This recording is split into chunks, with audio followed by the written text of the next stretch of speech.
Hello, I'm Shelby Trevor, and I wanted to talk today about a question that I got this morning, which was, what do you do about a shaky bow? So if your bow is shaking, that's synonymous with the bow bouncing. The bow is very springy, and it can bounce or shake in a lot of ways. If it's shaking, a lot of times it's usually really a fast response that the bow is sending to the string, and then it's coming out as like a jittery kind of like interrupted kind of sound instead of a smooth continuous sound. There really are a lot of things that can cause this, and the simple way of thinking about this really is that the bow is flexible, extremely flexible, and if you see really closely, as I press down on the string, I'm just applying some pressure, and what that does is it creates tension, which the curve of the wood responds by flexing. It's designed to flex, and that flexibility is actually what gives you so much potential for articulation and dynamics. But it's a double-edged sword, because if you don't know how to really use your bow, it can backfire, or things that you're doing you'll hear those things that you're doing which will create a sound that you don't like. So it could be an unintentional sound that is a result of something you're doing in your arm, in your technique, maybe in your hand or wrist, and it's causing this kind of issue. So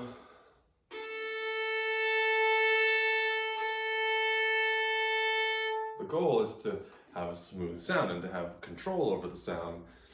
And if there's tension in the arm or in the hand anywhere, that tension has the potential to disrupt the balance in the bow, or disrupt the bow's ability to be reflexive and flexible. The bow is kind of like a shock system, and our muscles have to also have a certain amount of flexibility in order to match the bow's capacity. Otherwise, what happens is the bow will be flexing, but our arm, some muscle group or some joint or some place in our arm or some muscle will have tension that will result in a jittery feedback where the bow starts to bounce as a result. The bow is constantly moving. So that means all of the muscles have to basically constantly move as well.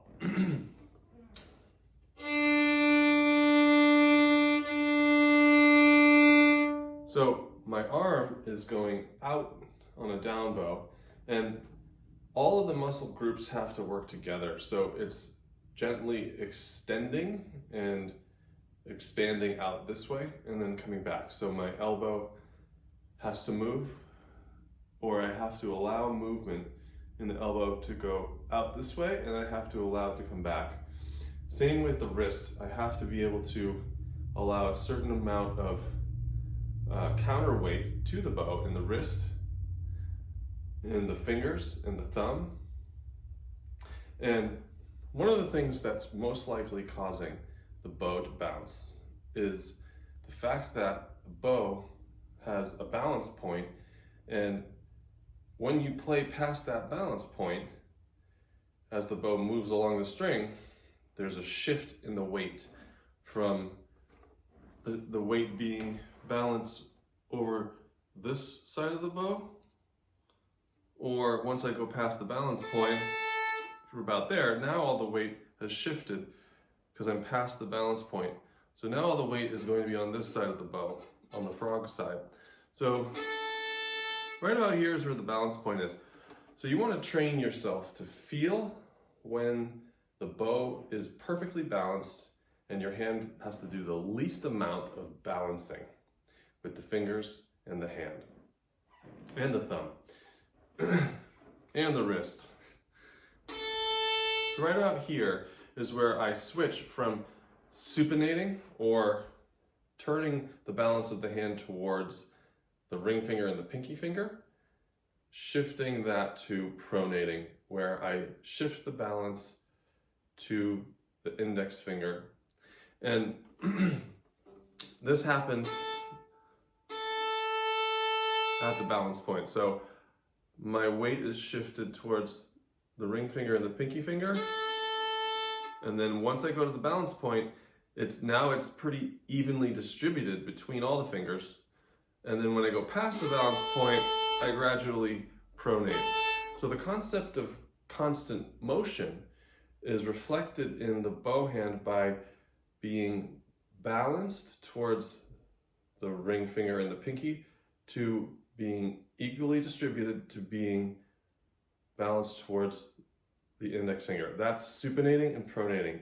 And knowing when to supinate and when to pronate is a basic concept that you want to be working with.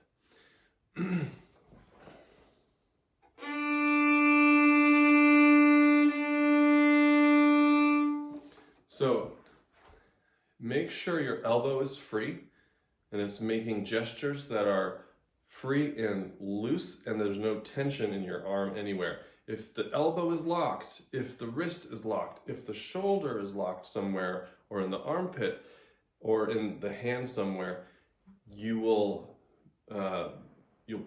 most likely have some kind of a bouncing or shaking sound that you don't want.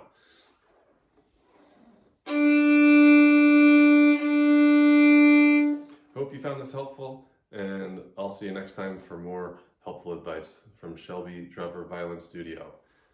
Have a great day.